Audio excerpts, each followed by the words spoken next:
Welcome back to another episode of Practical Nutrition. And today we have a special guest. It's our first time to have a guest, and we'll do more of this, but our guest today is Danielle, our dietetic intern. She is currently at Missouri State, and she graduated from Texas Christian University with a bachelor's in dietetics. She's going to be a registered dietitian when she's done with all this. So welcome. Yeah. All right, so she picked the topic today, and she's going to talk about supplements, and so which is a very interesting topic. And we can also, do future podcasts about specific supplements or supplements in general as well. But she has some really good information to share with you today. So we'll get started with what are supplements. So supplements are substances that we add to that's added to food or is taken separately in conjunction with our diet. It's meant to fill any gaps that our food is not filling currently. But we do prefer that we get our nutrients from food first, of course, because we get all that extra stuff that goes along with that specific nutrient. Yes, and we've all said this multiple times. Yes. If you haven't gotten it yet, we want you to eat food. If you've listened to any episode ever, that's what we say. Food is definitely first, always. And a lot of people, I think, try to rely on the supplement, and they're like, well, I'm going to eat unhealthy and I'll take the supplement, I'll be okay. But we'll talk more about that. But definitely food first. Yes. So when you're thinking about a supplement, how would you go about figuring out if maybe you need one or don't? Yeah, so I would definitely consult an RD first, a registered dietitian, and they can help you identify any holes you have in your diet, what we're missing, and then from there, either if we can't fill it with food for whatever reason, if you don't like the food or whatever the circumstance may be, they can point you in the direction of a reputable company with a reputable supplement that might help fill that gap. But it's also important to talk to your primary care physician because a lot of supplements can interfere with medications. Yeah, so I know like warfarin's a big one. Mm-hmm. That can be definitely an issue if you're taking a supplement and taking warfarin. You want to be careful with your vitamin K. And then there's one on here, St. John's wort is one. And that can actually speed up how medications are working. So those are just a couple examples of supplements that you need to be careful of, and consult your physician, talk to your dietitian, and make sure that you're not going to find any interactions in that way. Yeah. And most people don't usually take just one. Usually what we see whenever we get, list of meds and supplements with clients is they have a list of them, which they may interact with each other, they may interact with specific foods. So that's why it's beneficial to have either a physician or a dietitian or both, preferably look at, that list of supplements and foods and that stuff. And I think I read a stat, it's about 70 to 80% of people take some sort of supplement. So I know there's a stat on here, approximately 35 billion in sales was generated in 2011 from supplements. That's crazy. That's a lot of money. It is a lot of money. It's a money-making area for sure. And, and we'll talk a little bit about the supplement. That was a good intro into the next part. Tell us a little bit more about the supplement industry. Yeah, so like we said, it's a massive industry. They do about 35 billion and up. Recently it's been higher, but it's a really unregulated industry, and the FDA is in charge of somewhat regulating them, but they don't have the ability to mandate recalls. So they can put out recalls, and they have up to 99 products on each recall if they do it. And they really they try to catch things after products come out. They did a study and they found like 23,000 emergency room visits were the side effect of supplement issues. And the highest ones were with like weight loss supplements too. Yeah, interesting. That is interesting. And, one of the things that we want everyone to get from this is that, we're not sitting here saying supplements don't work, you shouldn't take them. They actually do work. So they do work in a lot of ways, but it may not be in ways that you want them to work, and you may be taking things that you don't necessarily want to take and may have a harmful effect. And so they're not benign. It's not like, oh, I'll just take this and it won't really matter. Herbs work, vitamins work. I mean, those kinds of things, they do work in your body. So you have to be sure you know what you're taking and why, and if it interacts with anything. So, so let's talk a little bit more. You mentioned about the FDA not really being able to have mandate recalls. What does that mean? So in other industries, we can recall things, so like defective car seats and that kind of thing. The FDA can't make them stop producing that product and have people return them. So they can still sell that product even though there is a recall on it. So you're saying it's up to us to be able to know when that recall is happening to not take that supplement. Yeah. Whew. And there have been recalls. How many people have seen that a supplement was recalled? Probably not many. Yeah. We can't see you out there, but if anyone raised their hand, I would be surprised. So again, just to summarize that, we could, if we wanted to start a supplement here at this table, obviously we would have your health in mind, but we could do it, and we could put whatever we want in it, and we could put whatever we want on the label. We could make, all sorts of claims and sell it, and the FDA wouldn't even really know we exist unless somebody had some sort of issue and filed a report, and then they investigated or something like that. And even then, they couldn't force us to stop selling it. So that's crazy. It's scary. Yeah. And they leave it up to the manufacturers to audit themselves that they're putting in what they say they put in.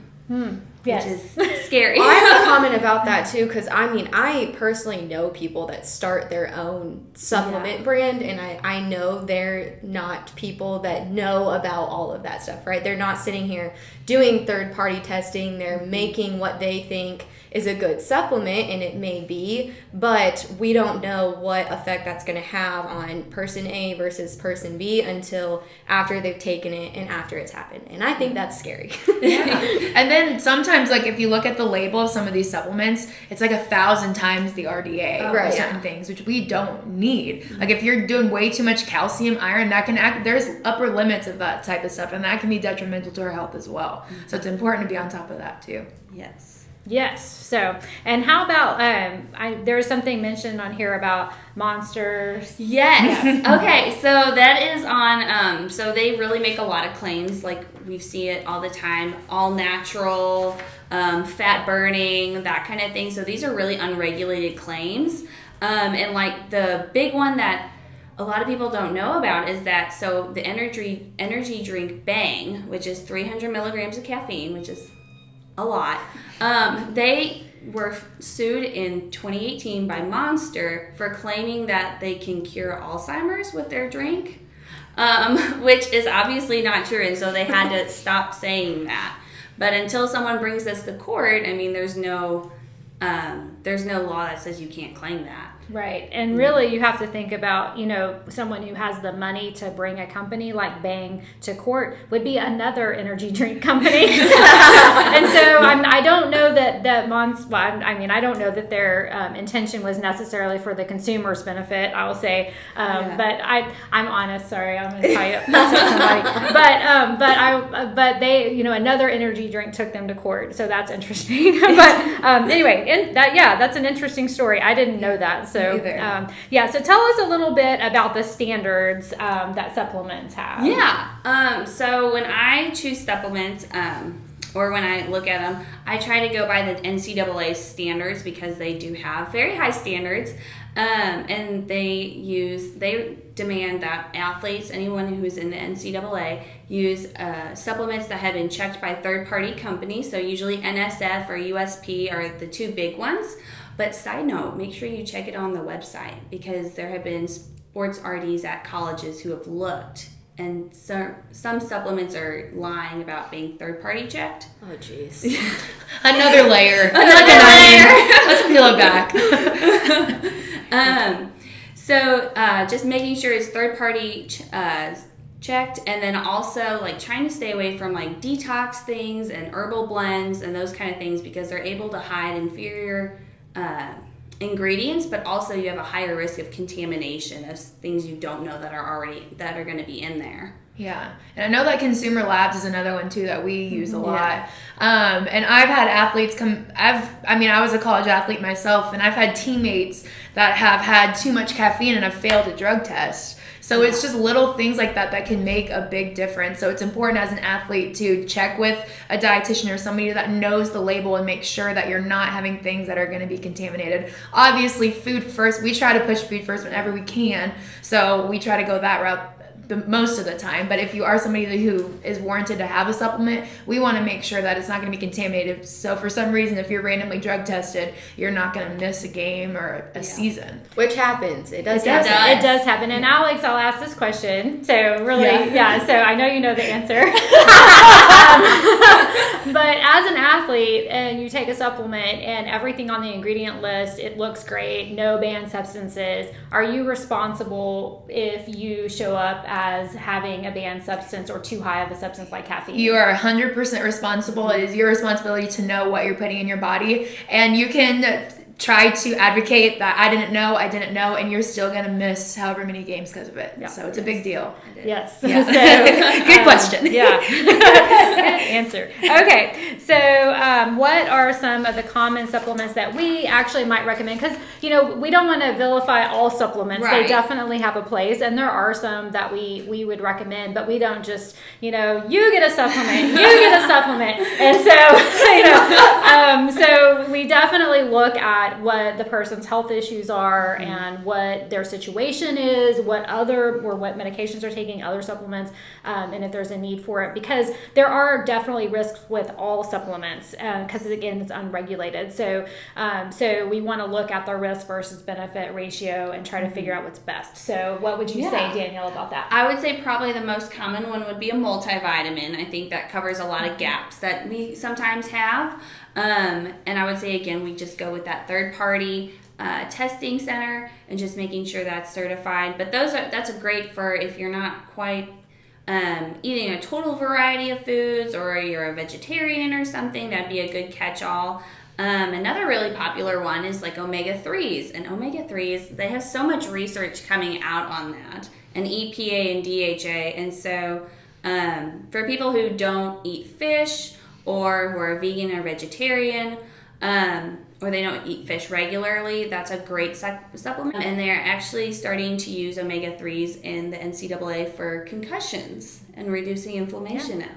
Yeah, interesting. That is interesting. So, okay. And so, and Sara, do you have any supplements you've ever recommended with your clients? I feel like first and foremost, I see a lot of people that I have to take away from supplements because they have this long list. And to be honest, if people tell me I'm not going to eat, like I, met with clients recently, they're like, I'm not eating fruits. Okay, well, I know that you're not going to get the great things from fruits. So let's see what other, foods we can introduce to get those good antioxidants. Well, I like vegetables, but I'm only eating 1 serving a day. Maybe that multivitamin is appropriate. As you get older, or if you are an athlete, a female athlete that we may determine is at risk, we may recommend that you have iron, or that you have vitamin D, or that you have calcium, because we know that you're not able to absorb things as well as people who are considered, overall generally healthy. So we know, again, that those do have their place, but we want to sit there and assess you and try and make sure that you can't get that from somewhere else. And if we understand that you're not going to, then that's where we would recommend supplements like that. Yeah, and then I would definitely make sure, like, if you're planning to get pregnant or you are pregnant, make sure you're taking a prenatal, that you run by your physician and a dietitian to make sure you're getting that folic acid.